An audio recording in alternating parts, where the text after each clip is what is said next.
एवं चतुर्दश जगन्मयतां गतस्य पातालमीश तव पादतलं वदन्ति पादोर्तवं देशमभिधेव रसाधलं ते कुल्पद्वयं खलु महाधलमद्बुधात्मन्. இது ஆறாவது தசகத்தில் வரக்கூடிய விராட் ஸ்வரூபத்தினுடைய ஸ்லோகம். இதில் 14 புவன வடிவமான உம்முடைய உள்ளங்கால்களை பாதாளம்னு சொல்கிறாளே ஈஸ்வரா. தேவா, திருவடிகளின் மேல் பாகத்தை ரசாதளம்னு, அற்புத வடிவினரே அந்த கணுக்கால்களை மகாதளம்னு குறிப்பிடுறாளேன்னு சொல்லி அந்த விராட் புருஷனுடைய ஸ்வரூபத்தில் தான் இந்த லோகமே இருக்கிறத ஒவ்வொரு ஸ்லோகமாக நம்ம அனுபவிச்சுட்டு வந்தோம். இப்போ நம்ம இருக்கிறது 54வது தசகம், காளியன் வரலாறில் இருக்கும். அப்போது கருடன் சாபம் வாங்கிக்கிறார் அந்த ரிஷிக்கிட்ட, அதை நம்ம பார்த்தோம். இப்போ 3வது ஸ்லோகத்தை பார்க்கலாம். தஸ்மின் காலே காளிய ஸ்வேல தர்பாத் சர்பாராதே கல்பிதம் பாகமஸ்னன் தேன குரோதாத்வத்பதாம்போஜ வாஜா பக்ஷி க்ஷிப்தஸ் தத்துராபம் பயோகாத். அப்போ அந்த காலத்தில் காளியன்ற ஒரு பாம்பு தன்னுடைய விஷ கொழுப்பால் பாம்பின் பகையான கருடனுக்கு உணவாக கற்பிக்கப்பட்டிருந்த அந்த மீனை தின்னுடுறது. அப்போ உம்முடைய பாத கமலங்களில் பக்தி பூண்ட கருடனுடைய ரெக்கைகளால் அடித்து அது விரட்டப்படுறது. அதுக்கப்புறம் ரிஷியின் சாபத்துக்கு பிறகு கருடனால் அடைய முடியாத அந்த யமுனை நீர் பகுதிக்கு அவர் கிளம்பிடுறார். அதாவது இந்த காளியன் பயந்துண்டு கருடன் வர முடியாத இடத்துக்கு போய் சேர்றார். கோரே தஸ்மின் சுராஜா நீரவாசே தீரே விரக்ஷா விக்ஷதா க்ஷ்வேல வேகாத் பக்ஷி விராதா பேதுரப்ரே பதந்தஹ காருண்யார்த்திரம் த்வன் மனஸ்தேன ஜாதம். அப்போ அந்த கொடிய காளியன் யமுனை நீரில் வசிக்கும்போது விஷவேகத்தால் கரையில் இருந்த மரங்கள்லாம் நாசமடைகிறது.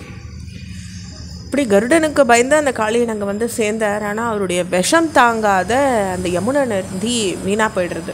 ஆகாயத்தில் பறந்த பறவை கூட்டங்களும் கூட விழுந்துடுறது.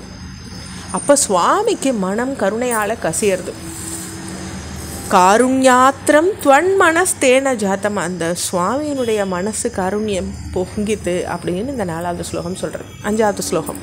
காலே தஸ்மின் ஏகதா சூரபாணிம் முக்த்வா யாத்தே யாமுனம் காணனாந்தம் த்வயுத்தாம கிரீஷ்ம பீஷ்மோஷ்ண தப்தா கோ கோபால வியாபிபன் ஸ்வேல தோயம்.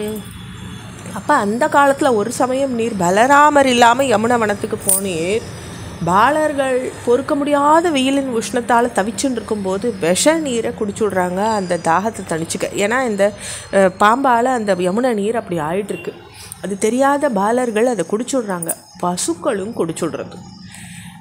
கோபால வியாபிபன்.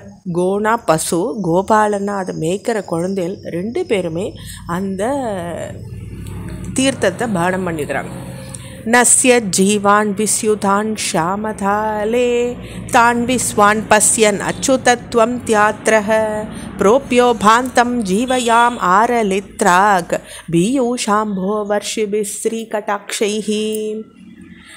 அப்போ அச்சுதத்வம், அச்சுதான்னு அழைச்சிட்டு உயரெழுந்து தரையில் விழுந்த பாலர்களையும் பசுக்களையும் பார்த்து கருணை பொங்கி நசிய ஜீவான், அந்த ஜீவன் நசிச்சு போய் விழுந்திருக்கவாளை பார்த்து கருணை பெருகி அவளை அணுகி அவளை அமுதம் பொழிகிற கடைக்கண் பார்வையால் ஜீவாம் ஆளித திராக் பியூஷான், அதாவது ஜீவனை கொடுக்கக்கூடிய உம்முடைய பார்வை அவள் மேலே செலுத்தினோன்னு விரைவில் அவள் உயிர் பழிச்சுட்டா இல்லையா. ஸ்ரீ கடாக்ஷைஹி, உம்முடைய கடாட்சத்தால் அவளுக்கு உயிர் வந்துடுத்து இல்லையான்னு இந்த 6வது ஸ்லோகம் சொல்கிறோம். 7வது ஸ்லோகம். கிம் கிம் ஜாதோ ஹர்ஷவர்ஷிதா ரேகஹ சர்வாங்கேஷ்வித் புத்திதா கோபசங்காஹ திருஷ்ட்வாக்ரே த்வாம் த்வத் கிருதம் தத் விதந்தஸ்த்வாம் ஆலிங்கன் திருஷ்டனானா பிரபாவாஹ. அப்போ கோபர்கள் இப்படியெல்லாம் வந்து மயக்கம் தெளிஞ்சவாளாட்டம் எழுந்துடுறா. எல்லா அங்கங்கள்லேயும் ஆனந்தம் புரிக்கிறதவாளுக்கு என்ன நடந்ததுன்னு சொல்லிட்டு எதிரில் உம்மை பார்க்குறா எல்லாரும். அப்போ உம்முடைய மகிமைகளை கண்டிருந்த அவள் உம்மை இறுக தழுவிக்கிறாள். ஆலிங்கன் திருஷ்டனானா உங்களை இழுக அவள் தழுவிண்டா இல்லையா அப்படின்னு இந்த 7வது ஸ்லோகம் சொல்கிறது. தொடர்ச்சியே அடுத்த பகுதியில் பார்க்கலாம். ஓம் ஸ்ரீ கோப கோப உஜ்ஜீவனாய நமஹ.